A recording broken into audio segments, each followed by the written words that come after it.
Bismillah, alhamdulillah, wassalatu wassalamu ala rasulillah, assalamu alaikum wa rahmatullahi wa barakatuh, and welcome to episode 2 of Imam Initiative, a series about being an Imam in the West. When I first reached out to a number of various people asking them to participate in this endeavor, one of the people I messaged was Sheikh Chris Karras, a Medina University graduate. And he responded telling me that he had a similar idea in the past regarding imams coming together and sharing information with one another. And this idea led him to compile a document filled with about 70 questions. So we took these questions and we broke them into about 12 different categories such as community, interfaith dialogue, financial advice, interacting with women as an imam. And I began to forward that document of questions to the different people that I reached out to so that they could use it as a reference regarding what kind of information we're looking for in this series. So alhamdulillah, Sheikh Joe Bradford was kind enough to answer a few different categories of questions for us. In this episode, we're going to hear part 1 of the Sheikh's response, where he dealt with some of the general questions about being an imam, giving us an overall idea about what being an imam is and what sort of things should be considered before taking on such a position. For those who are unfamiliar with Sheikh Joe Bradford, he's originally from the state of Florida and currently resides in Texas. He holds a master's degree in fiqh from the Islamic University of Medina, and he was the first American to get accepted into the master's fiqh program at Medina. He was formerly an imam for 1 year and currently is an entrepreneur and community teacher. I'm so grateful that the Sheikh took the time out to be a part of this series. He shared some incredibly important information. May Allah bless him and grant him the best of both worlds. Without further ado, here is episode 2 of Imam Initiative with Sheikh Joe Bradford. Bismillah, alhamdulillah, wa salatu wa salamu ala rasulillah wa ala alihi wa ashabihi wa man walahu wa ba'd. When talking about being an imam, first of all, I think it's very important, before we even talk about what are the benefits of being an imam, is to ask yourself if this is what you actually want to do. Now, the reason why that's so important is because your vision of what an imam is and does may be drastically different than the community that wants to hire you. Everyone has a self-fulfilling prophecy about what their community leader will be, will do, will say, and what will represent. And the moment that you go against that, you are going to find difficulty in the job that you may be locked into for a few years. So you have to ask yourself if that's what you really want to do. If you're an introvert, if you're inclined to research, if you're inclined to business, then being a social creature and extroverted and speaking to people all the time and listening and showing empathy to their problems and fulfilling multiple roles that are mostly pastoral, right? Mostly pastoral, mainly caring for others. Maybe being an imam is not for you. But if you find yourself a person who's empathetic, who can easily listen to others, care for others, then you might want to consider that. So the benefits of being an imam are that if it's for you, you get to serve a community and really help them grow and change for the better. Imam Ahmad rahimahullah ta'ala, he was asked if it's permissible for a person to intend to become an alim. قال نعم إذا نوى أن يرفع الجهل عن نفسه وعن غيره. He said yes, it's permissible if you intend to lift ignorance off of yourself and off of others. So I would say the same thing here goes with being an imam. Generally, you're going to have 2 main roles as an imam. Your number one main role is going to be educating the community, and your other main role is going to be in counseling the community. Now, in educating the community, you have to set yourself some goals as to what that means. Because 75 to 95% of those people who have exposure to you will only gain exposure to you through the Jummah khutbah.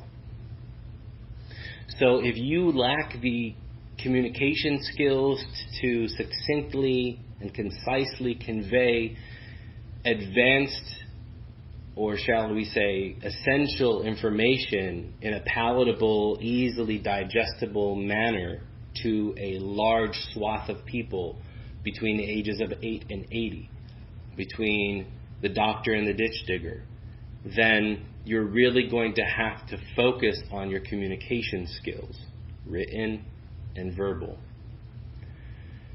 You're also going to have to learn how to cater to that very large swath of people without being so boring that you bore yourself, and without being so lofty and cerebral that nobody gets you. You have to use language that people can understand, because you're going to be giving khutbahs to mixed audiences of native English speakers and people who speak English as a second language, and people who don't speak English at all. So your communication skills for education are going to be very, very important. And then also, learn about lesson planning, and essentially, lesson plan your khutbahs. I did a video about this book called Plan Your Preaching on my YouTube channel. And I think that that's a great book for learning how to simply schedule an effective khutbah list. Most people's khutbahs are not effective. They suck, to tell you the truth. Because people think that it's enough that I've studied and I go out and I rattle off a bunch of information that I've memorized. To tell you the truth, for most of us, Tullab al-Ilm, a lot of the information that we study, it's for us, not for the general public. It's to allow us to understand how to process issues. It's not for us to teach to them, right?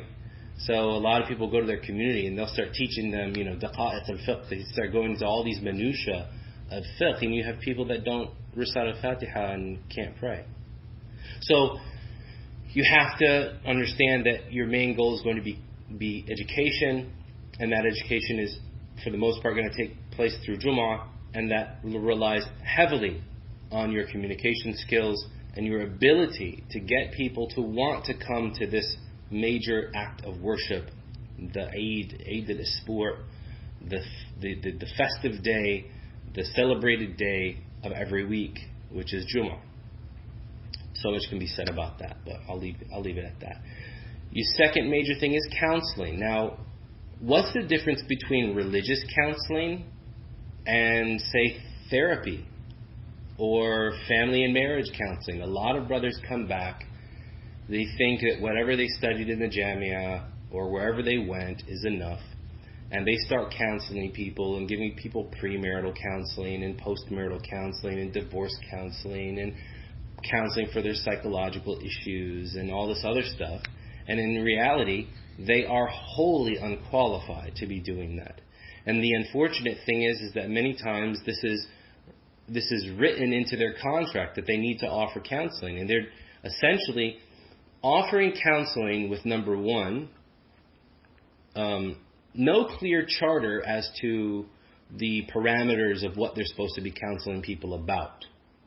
Number two, without a clear code of ethics that dictates privacy and confidentiality and the liability that they will bear on behalf of their masjid. That's a very serious issue. Number three, they're never given training or information by their organization about what it means when you counsel something and something goes wrong, and who you're supposed to tell and who you're not supposed to tell. I was an imam for 1 year. Literally 1 year and 6 months, but the first 6 months were a complete waste of time because the organization I was an imam for couldn't even give me my office for the first 6 months. So, for effectively in full swing for 1 year. And you have community members that just don't understand the ideas of ethics and confidentiality. So we had a community member who had substance abuse problems. And the whole time, when I first got there, people would say, this brother has jinn, this brother has sihr, can you read over him? The first time I sat with him, I knew that he was tweaking. He doesn't have a jinn. He's tweaking. He doesn't have money. He's not buying drugs. So how do you get help for that person? Well, you have to develop a referral system. What I suggest to people to do is reach out to local therapists and clinics and say to them, I'm an imam. It's like a minister. An imam to a Muslim's mosque is like a minister or a pastor to a church, and that's the role that I fulfill. And I realize that sometimes I'm beyond my depth, and I want to create a referral network that I can send people to if I ascertain that they need your services. And when you have that in place, then you can bolster and support the work of a professional therapist who is, quite frankly, properly trained to deal with those issues. I have seen almost absolutely nothing but problems come from people trying to go to their local imam or their local sheikh and have them solve their problems, because their problems are much, much broader than a fatwa. Their problems are not about, how do I properly perform a divorce or how do I properly get married. Their problems are that they are, they're dealing with trauma from their lives before marriage or during marriage or after marriage, or abuse or psychological issues. And you as an imam simply need to be a conduit to a licensed professional, and I stress the word licensed professional, that can deal with their issues, and that you can be there to essentially say, look, man, your religious obligation in this situation is to do X. Now go sit with a therapist. I had a family call me, and this is, not being an imam. They just wanted somebody with religious authority to tell their family that, look, if your family member is dealing with psychological issues that are so deeply ingrained that they are harming themselves, they're cutting themselves and trying to commit suicide, that it is not against the deen of Islam to have them committed to a hospital where they can be monitored. You have people in the family legitimately saying, we're Muslims, we're not allowed to be checked into a mental hospital. And I had to tell the family and the physicians that that is simply not the case. Now, they don't live in the city that I live in, right? But I was one of the only people that they could reach out to easily for, right? So when you are in the city that you're in, build a network. Find out who the professionals are in your community, who you can do referrals to, and create referral systems outside of the Muslim community as well. Because one thing that I have found is a very big problem is the ideas of confidentiality and privacy in the Muslim community can sometimes go out the window. You say, oh, I've been sick. Oh, so tell me about your sickness. What's going on? I'm a physician. You're a physician, but I haven't hired you. There's something called HIPAA, right? So there are laws and rules, that regulate all of this stuff. And the reason why it's so important for you to understand this as an imam is because if you counsel the wrong person and you do the wrong thing, you may be personally liable for the harm that you cause, and your masjid will be personally liable as well. And there's a reason why this stuff is organized. You also need to understand the legalities of the position that you're in. When can you respect privacy? When do you not? So if somebody comes to you and they say that they intend to go and harm someone or something, you actually have a legal obligation to refer them to the person that can help them, whether that be therapeutic or whether that be even, a lawyer or someone from law enforcement. You have an obligation, and if you don't, you can be guilty of that crime that they commit. If you know that someone is abusing their wife or abusing their children and you have tangible evidence. I'm not talking about, oh, we fight all the time, or my kids are bad, or my dad, No, if you have those suspicions and you have seen evidence and you don't report it, if you knew of child abuse, for example, and you don't report it, then you may be liable as well. So, which is why it's so important to create a referral system to licensed professionals, and then be there to bolster what they can do. For every 2-3 sessions they're doing with a therapist, they're seeing you one time, and you're basically telling them, yes, you're doing right by Allah, right by His Messenger, right by yourself and by your family, by seeking help to create, to help others.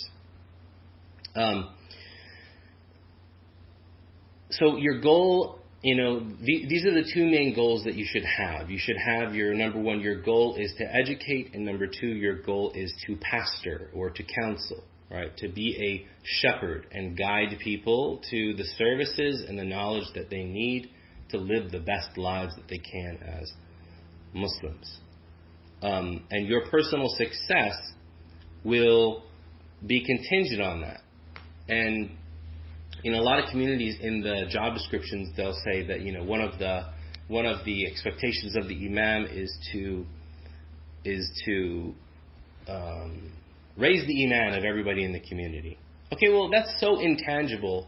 Like, oh, hey, I'm one person in the community out of thousands. My iman has not been raised. I actually feel like I have less iman, and therefore the imam's not doing his job. Guess we got to fire him, guys. You're setting yourself up for failure if you make that the expectation that you allow people to have of you. But your expectations can be tangible. You can say, I'm going to teach this many topics and this many hours every month. And I'm going to, you can't really gauge counseling sessions, but you can say, I'm going to be available for this many counseling sessions every month, and I've made X amount of referrals. And you have to keep that information private. That information cannot be shared with the board. It doesn't matter who they are. But you can simply tell them, these are the number of hours, these are the number of referrals, and then they have to respect the privacy of the individuals as well. Now, a lot of times people talk about raising the attendance of the masjid and whether this should be a goal. No, it shouldn't be your goal. And I can tell you from experience that once you start to teach the sunnah of the Prophet ﷺ, you start teaching the Quran, you're going to find the attendance to increase. Unless there's someone who is actively taking people away from the masjid, you will find an increase in attendance. And the reason being is that the al-ilmu nur, knowledge is light, and it will naturally attract those people who want that light. Now, there's another issue that comes up with the goals of the imam, and that is the issue of fundraising. Now, my personal take on this is that the imam should never fundraise for his own salary. He should never be expected to go in front of the people and beg for his own salary. That should be on the board that hired him. They should be the ones to make sure that they are financially stable enough to be able to support his salary. And quite frankly, because most boards do a crap job of that, that's why they pay so poorly. Because they are not willing enough to stick their necks out and say, yeah, we should be paying the imam a wage that's good enough. Now, with other things, I personally don't fundraise for any initiative that I do not believe in. If I don't find that the organization that wants to do an initiative is organized enough, has a clear enough vision, has a track record, it doesn't matter if I work for them or not, I will not fundraise for it. And if that's what you want to do, you got to make that very, very clear in the very, very beginning. Otherwise, every single time there's a fundraising, then they're going to expect you to do it. And guess what happens? After a while, it really, really cheapens people's view of you. And you have to be absolutely clear with the community as well about why you do and do not do certain things. I think one of the major mistakes that I made in the year that I was an imam is that I didn't communicate clearly enough to a larger swath of the community the things that I did and did not do and the things that I wanted to achieve. Now that brings me to a third point, and that's simply because I found myself having to pick up the slack for things that weren't being done. And you do not want to have yourself busied with administrative or procedural things in the masjid. You need to make sure that you can dedicate your time and that the support system that you need is there in place. Now, many churches will have, churches and synagogues, they'll have a senior pastor or senior rabbi, and then they'll have an office manager, who will take care of all of the logistical means. You as an imam shouldn't have to tell the cleaning staff to clean up the masjid before an interfaith event. But that's what you'll find yourself doing sometimes if you do not become crystal clear, if you're not crystal clear with those who are hiring you, that you expect certain things of presentability for the mosque so that you can do your best job for the community, both the Muslim and the broader community. Is there anything specific that you should remind yourself of every day before going to work?